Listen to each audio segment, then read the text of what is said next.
Magandang araw. Ngayon ay tatalakayin natin ang paghanap ng derivative ng trigonometric functions para sa ating subject na differential calculus. Narito ang anim na formulas na ating gagamitin sa ating pag-aaral ngayon. Ang derivation ng kada formulas na ito ay maaari nating makuha kapag ginamit natin ang increment method na gumagamit ng limits. Ngunit ang bibigyan lamang natin ng focus para sa ating pag-aaral ngayon ay kung paano gagamitin ang mga formulas na ito. Sa pag-alala ng mga formulas nito, ang kadalasang pagkakamali ay yung symbol o yung sign sa unahan. Upang madali nating matandaan, kailangan nyo lang tandaan na ang merong negative doon sa sagot or doon sa derivative is yung mga trigonometric functions na merong ko sa unahan. Halimbawa, cosine, ito ay merong sagot na negative. Sine, ang cosecant ay merong negative cosecant cotangent. At yung cotangent ay merong negative cosecant squared. So lahat ng may ko sa unahan, ito ay meron ding negative na derivative. At yung mga wala naman, tulad ng sine, secant, tangent, positive yung kanilang mga derivative. So alamin natin kung paano natin gagamitin yung mga formulas na ito upang makapagsagot at makapaghanap ng derivative ng trigonometric functions. Ang paggamit sa or ang pagsasagot ng derivative ng trigonometric functions is pag-alala doon sa formulas na ating gagamitin. For example, y is equals to sine x. So kung hindi pa natin sa ulado ang formulas, hahanapin natin ngayon kung ano yung derivative ng sine. So ito yung ating unang formula. So ang derivative ng sine ay equal din sa cosine x. So ang magiging derivative nito is y prime is equals to cosine x. Huwag nating kakalimutan yung mga nauna nating pag-aaral na kung saan may apply din natin kahit sa mga functions tulad nitong trigonometric functions natin. So halimbawa is kapag mayroong coefficient sa unahan ng ating function. For example, y is equals to 5 cosine x. So kung naalala nyo pa, ang ginagawa lamang naman natin ay kinakopy lang natin yung coefficient sa unahan. So dito, ang magiging sagot is y prime, i-copy natin yung 5, and then hanapin natin ngayon ang derivative ng cosine x. Ang derivative ng cosine x is negative sine x. So ito ay magiging 5 times negative sine x. Or pwede natin din isulat, lipat lang natin sa unahan yung negative, so negative 5 sine x. Bukod dito sa coefficient sa unahan, kung natatandaan din natin yung sum and difference ng mga derivative. So, or yung mga functions or paghanap ng derivative. For example, multiple terms yung ating given na sineseparate ng sum or ng plus or sineseparate din ng minus. So, dito ang halimbawa natin is sine x plus tangent x. So, huwag natin kakalimutan na kailangan lamang natin unahing hanapin or hanapin kada term yung kanilang derivative. So for example,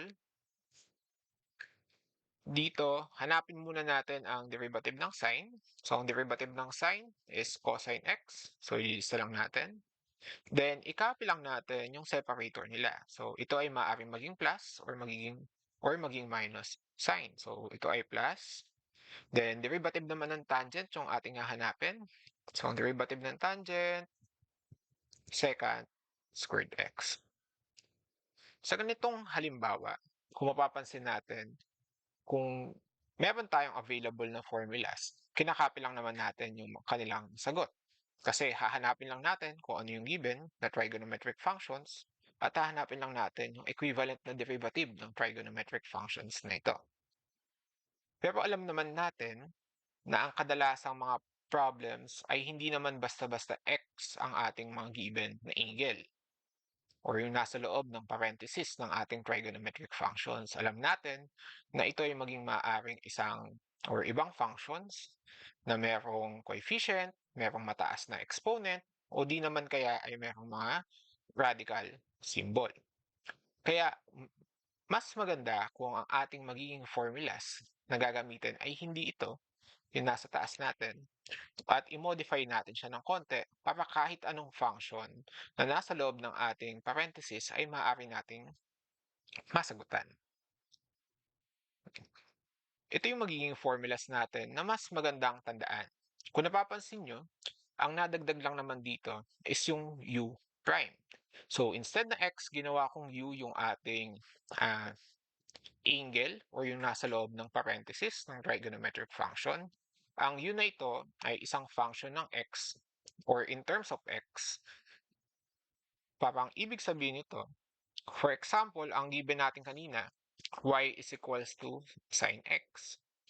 Instead na hanapin lang natin basta-basta yung kanilang derivative, so alam natin cosine x to, ang gagawin natin is hahanapin natin yung derivative ng nasa loob ng parenthesis. So sine x, so ang nasa loob ng parenthesis is yung u natin. So ang u natin ay equal to x. Kung papansin natin, lahat ng formulas natin ngayon ay meron ng u prime. So kailangan nating hanapin ang derivative ng nasa loob ng parenthesis na yan, or derivative ng ating angle. So ang derivative ng x is equal lang din sa 1. So magiging sagot natin is y prime is equal to, so copy daw natin, cosine u. So cosine, then yung u natin is x, then multiply lang daw by u prime. So ang u prime natin nagkataon is equal lang din sa 1. So basically, pwede na din natin siyang tanggalin. Right. Yan. Yan.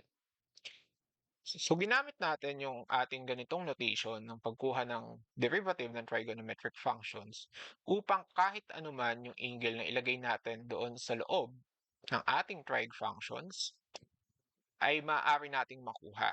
Hindi lamang tayo magfo-focus doon sa may x na x mismo. No? So kahit ano na yung laman ng ating trig function. So ano ba ibig ko sabihin dito? So narito yung halimbawa. So what is the derivative of cosecant 3x? So kung kanina, ang gagamitin natin dito, ang magiging sagot lamang natin is baka maging ito lang, negative cosecant 3x cotangent 3x. Ang sagot na yon ay magiging mali. Kasi kailangan pala natin hanapin ang derivative ng nasa loob. So ibig sabihin, ang step-by-step process pala dapat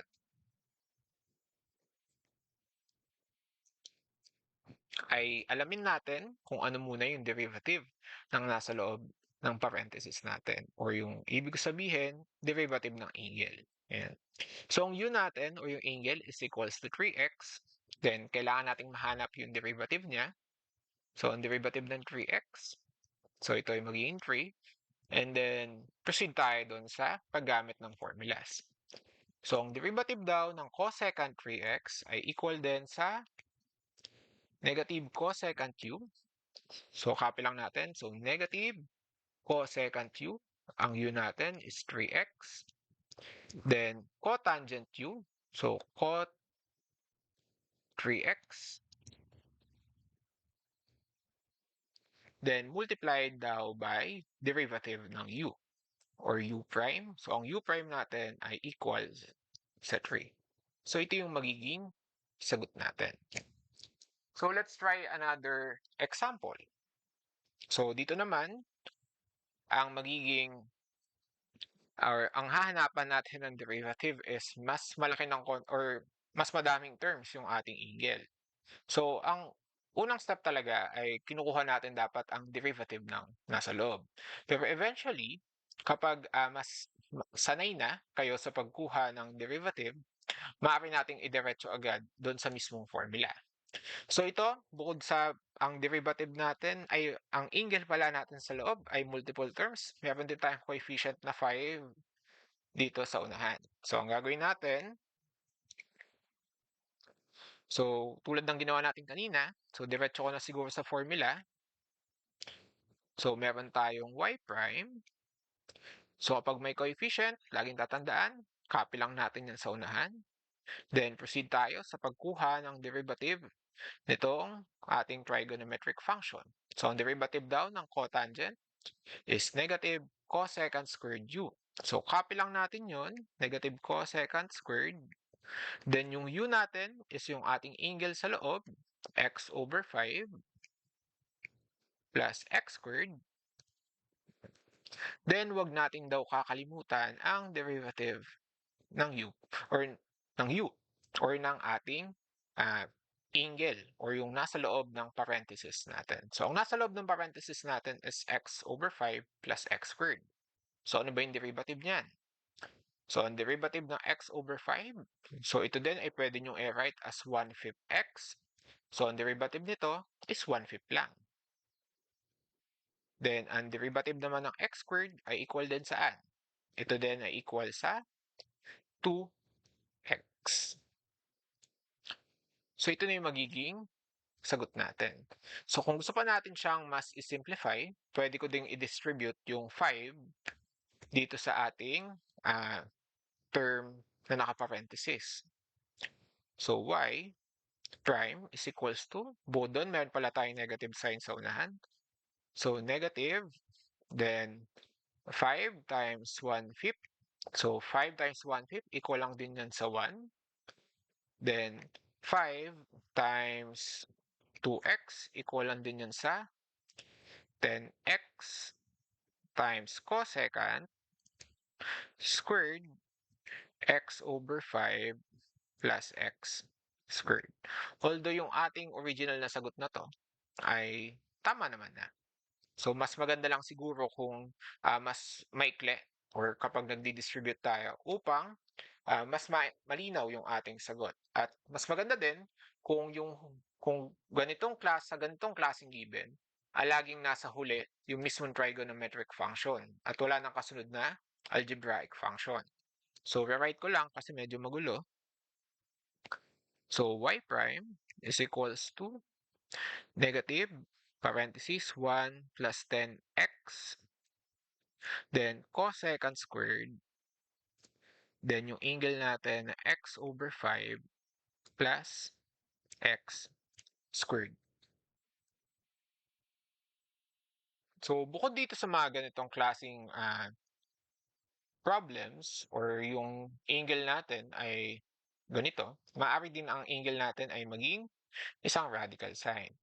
So, tandaan lang natin, bago natin or sa pagsasagot natin sa pagkuha ng derivative ng isang trigonometric function, bukod sa hahanapin natin yung derivative mismo ng trigonometric function na yun, tulad dito, hahanapin natin kung ano yung derivative ng secant, kailangan din nating hanapin or alamin yung pagkuha ng derivative ng mismong angle niya.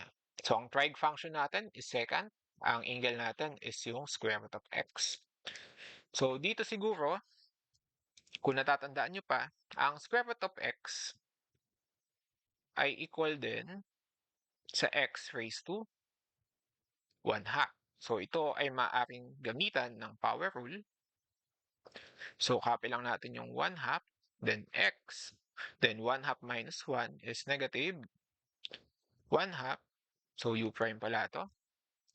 So, ito din ay magiging equal sa 1 over 2 square root of x. And so, binaba ko lang yung negative and then yung 1/2, proceed ko at ibinalik ko sa pagiging radical.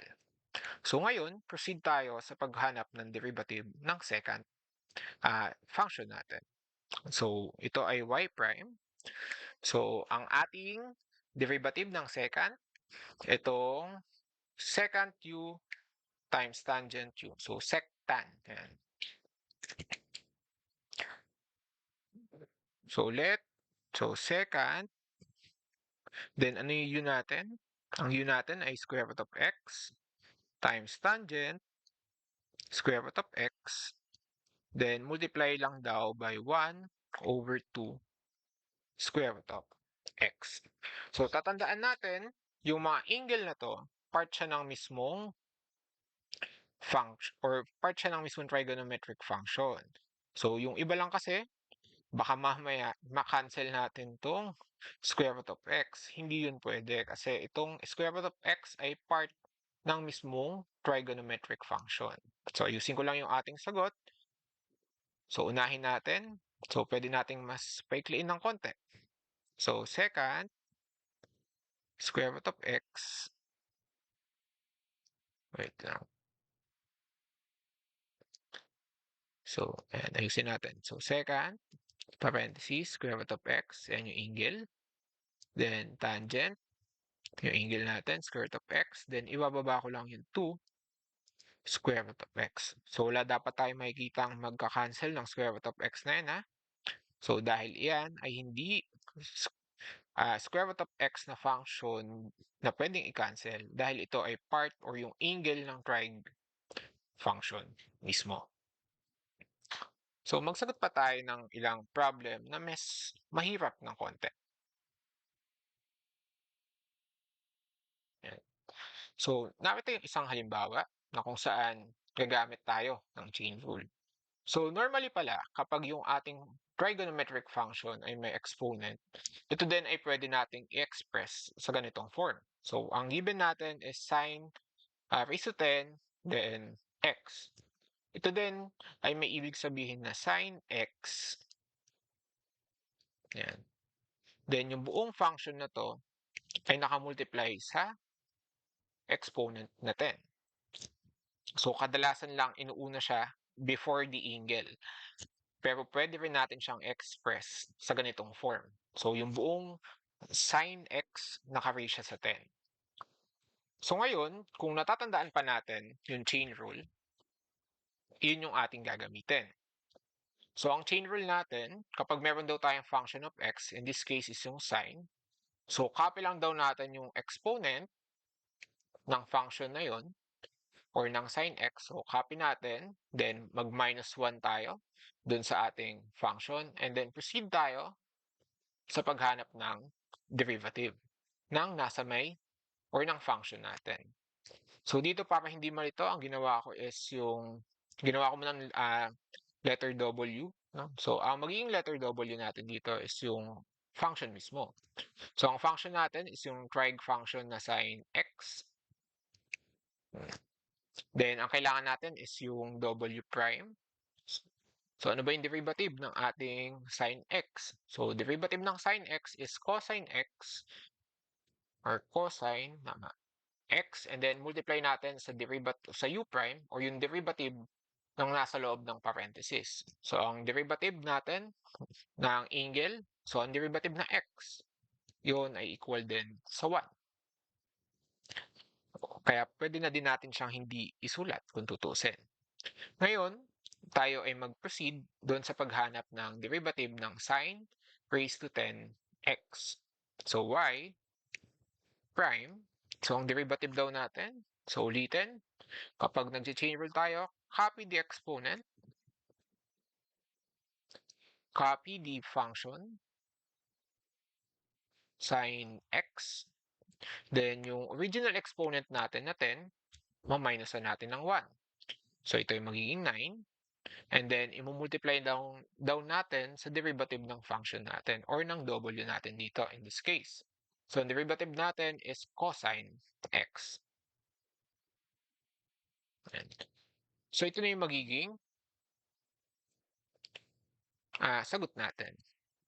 So, eventually, kapag may mga gantong klase ng problem, so, in case may pagpipilian, for example, mapapansin nyo na minsan lalabas pa dito yung mga problem na kung saan maaari nyo siyang gamitan ng identity to simplify, pero hindi muna natin siyang bibigyan ng focus para sa pag-aaral ngayon. So ngayon lang, magpo-focus lang tayo kung paano ina-apply yung previous rules natin tulad ng chain rule dito sa ating trigonometric functions or yung pagkuha ng derivative nila. So dito, 10, So yung sign x raised to 9, pwede nyo palang ibalik sa gantong form na kung saan nasa unahan ng angle yung ating exponent. Pero parehas lang naman yan. Then, cosine x. So ito yung ating magiging final answer para sa problem na to. So next natin, so y is equals to 1 over square root of tan x. So medyo may hirap na. So alam naman natin na yung square root symbol ay, o yung radical na to, ay maaari din nating express sa raised to 1 half. So ito ay magiging 1 over tan raised to, or tan x pala. So tan x raised to 1 half. Then, kung ayaw natin gumamit ng fraction, pwede nating express to sa tangent raised to x. Then, yung buong function na to, instead na 1 half lang, itataas natin yung ating exponent. So, magiging negative. So, ngayon, yung form na to, pwede na natin ngayong gamitan ng chain rule or ng basic power rule natin. So, ang W natin in this case is equal din sa tangent x. At ang kanyang derivative is secant squared. So, ang derivative ng tangent is secant squared. Then, wag nating kakalimutan na kailangan nating hanapin yung derivative ng nasa loob or yung derivative ng nasa parenthesis natin. So, ang derivative ng x ay equal din sa 1. So, next natin is proceed na tayo dun sa pagkuha ng answer. So, y prime is equals to, so ulitin natin, copy daw natin yung exponent. So, ang exponent natin originally is negative 1 half. So, negative 1 half. Then, copy natin yung w or yung function natin. So, in this case, trig function siya. Tangent x. Then, n minus 1. So, yung original exponent natin, ma-minusan pa natin ng 1. So, negative 1 half minus 1 ay equal din saan? Negative 3 over 2. Then, multiply lang daw natin yung last part nito ay i-multiply natin siya sa derivative ng ating function or trig function. So, ang derivative ng ating trigonometric function ay equal din saan? Secant squared x. So, yung 1, di naman na natin kailangan sulat. So, ito na yung magiging answer natin. Although maaari pa natin itong i-simplify at i-express, especially dahil meron tayong negative exponent. So, ito din ay magiging negative 1 half. Yan.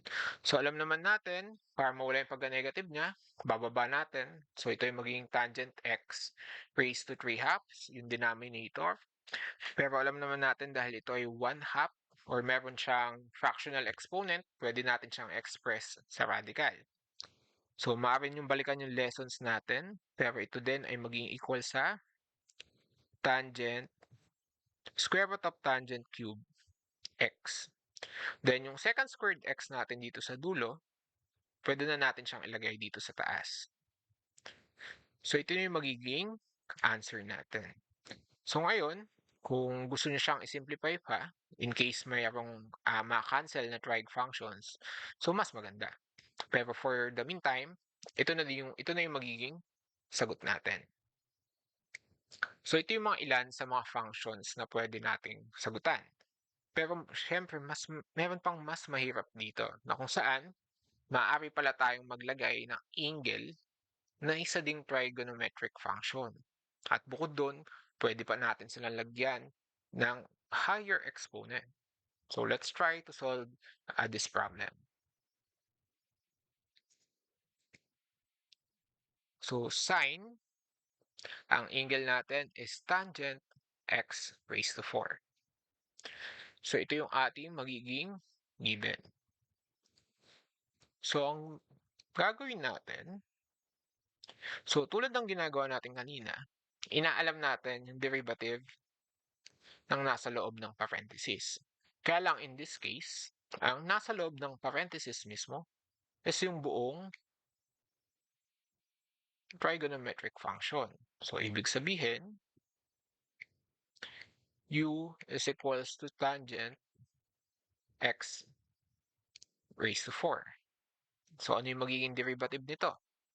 Ang derivative ng tangent, so kapag alam na natin yung formula, ay equal din saan? So, sa secant squared x raised to 4, so ito yon. Pero wag nating kakalimutan, kailangan yung mahanap ang derivative ng nasa loob pa na yan. So, tangent na yung nasa loob ng sine natin, pero yung tangent, meron pa siyang angle na pwede pang i-derivative. At ang derivative ng x raised to 4 ay ilan?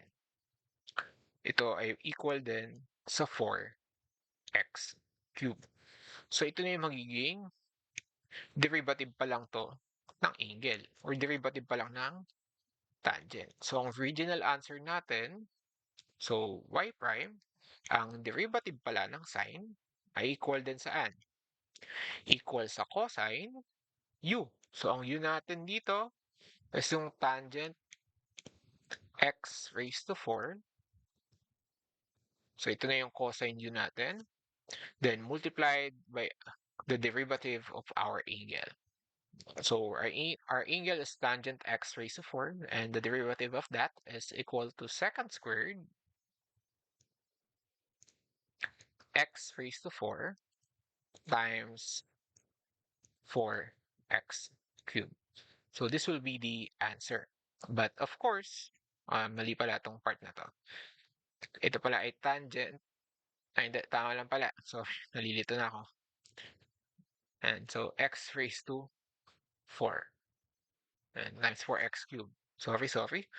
And, so, mas maganda lang siguro kung unahin natin yung ating algebraic function na 4x cubed.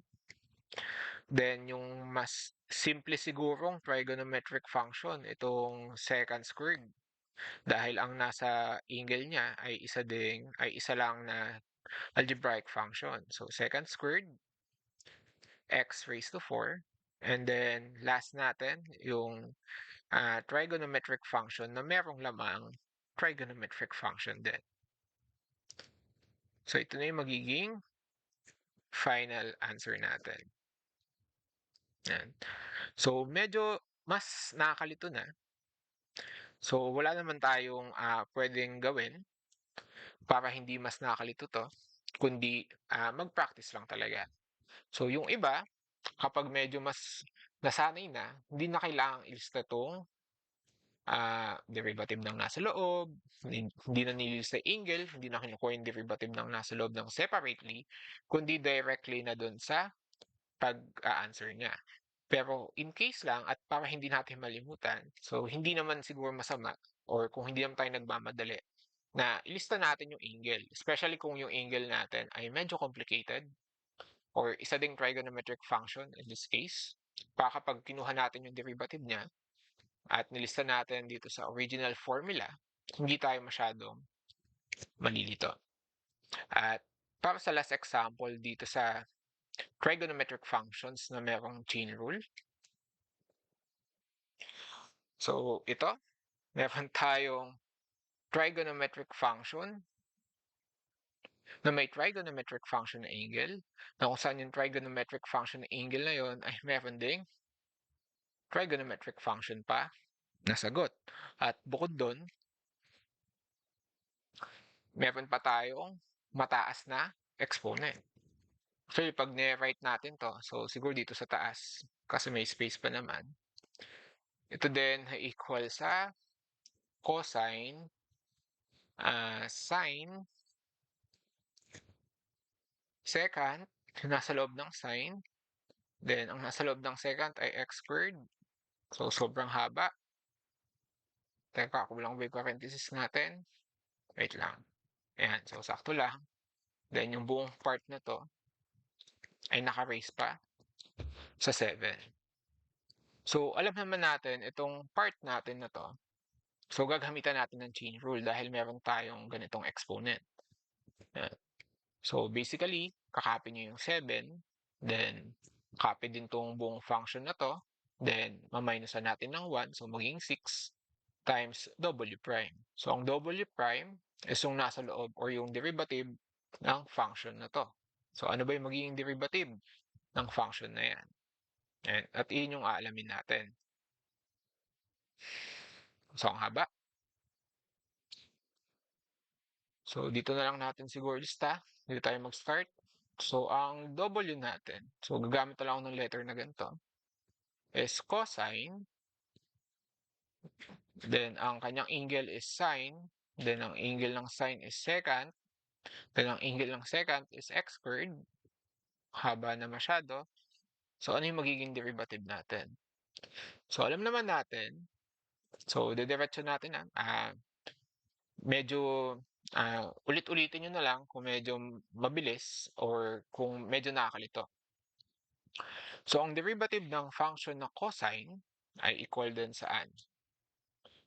Ay equal din sa negative sign. So copy lang natin yung W prime. So siguro dito na sa baba para mas mahaba. Ayan. Wait. Ayan. So, W prime. So, copy lang natin. So, negative sign nyo daw. So, negative sign. Then, copy natin yung buong derivative niyan. So, ito yung buong ikakopy natin dito. So, negative sign times sign secant x squared. Ayan. Next natin is yung derivative naman itong nasa loob. Kasi ang derivative natin, tatandaan nyo, is negative sine u. Then yung u natin, ito yun. Then ano yung magiging derivative ng u? So, copy ko lang dito yung u. Sine secant x squared. Sobrang haba. So, ano yung derivative ng u natin? So, multiplied by u prime daw. So, ang u prime, ang derivative naman ng sine is cosine naman. So, cosine times u, ang u natin is secant x squared. Ayan. Multiplied by, so ang derivative naman ng nitong angle na to. At ang derivative ng secant x squared, so siguro i-note ko na lang muna siya as ano ba bang letter na pwede. Letter V na lang muna siguro. Ayan. So ang V natin ay equal din sa secant x squared. Ano yung derivative ng secant? Sectan. So secant x squared. So B prime to. Times tangent. Break ko na siguro itong part na to.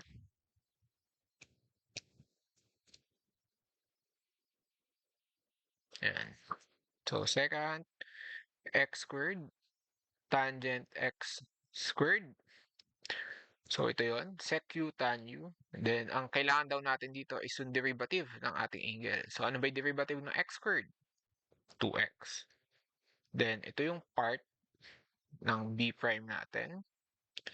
So itong part na to, ito yon. So hindi ko muna i-copy kasi medyo mahaba at baka ulit-ulit tayo. And then yung u prime naman, dito siya mapupunta.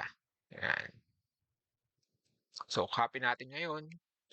So cosine, haba, times secant x squared, ayan, multiplied by b prime na sec x squared tangent x squared multiplied by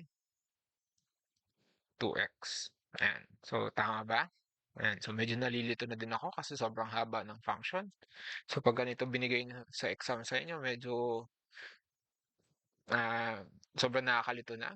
Although, simple lang siya kung tutusin. Pero kapag sobrang daming function or trig function sa loob ng trig function, sa loob ng trig function, sigurado mapapaisip at babalik-balikan nyo din yung mismong problem. Kahit simple yung konsepto, nagiging nakakalito kasi sobrang haba na. So ngayon, proceed tayo sa original given natin. So ito pa lang pala yung ating original given. So derivative natin, so ang y prime natin, yan, sorry, yan, so y yan medyo nakakalito lang. Ang magiging derivative ng ating original function, so copy daw natin yung original exponent natin. Copy yung 7. Next, proceed tayo. Copy natin yung original function. So cosine times sine times secant. Nasa loob ng secant is x squared. Itong function na secant x squared is yung nasa loob ng sine. Then yung sine secant x squared, ito yung nasa loob ng cosine. Yan. Then, n minus 1. So yung 7, maminusan pa natin ng 1. Ito ay magiging 6. Multiplied by w prime. So ang w prime natin ay ito. So negative sine. Ang nasa loob niyan ay sine din. Times secant. Then nasa loob ng secant is x squared. So ito ay, yan, multiply pa natin. So hindi pa tapos. Sa cosine naman. Cosine sec x squared. Then ang nasa loob ng secant x squared tangent x squared. Ayan pala. Ang derivative pala ng secant x squared ay secant x squared tangent x squared then times 2x. Ayan. So ito na yung magiging sagot natin. So para mas simple lang siguro, pagsamahin natin yung 7, ito, tsaka yung 2x natin para meron tayong 14x. Then bukod doon, dahil may isa tayong negative sign dito, so kailangan din mas maganda kung nasa unahan na siya. So negative 14x multiplied by cosine, then nasa loob nun is sine, sa loob nun is secant, sa loob nun is x squared. Ayan. So sobrang haba na. Then ito ay naka-raise sa 6. Then meron pa tayong, so tinanggal ko na yung negative dito kanina, so ito yung magiging sine times sine secant x squared. Ayan. So ito yung mga parentheses. Bilangan na lang natin. Make sure lang na yung dami ng parentheses ay tama lang.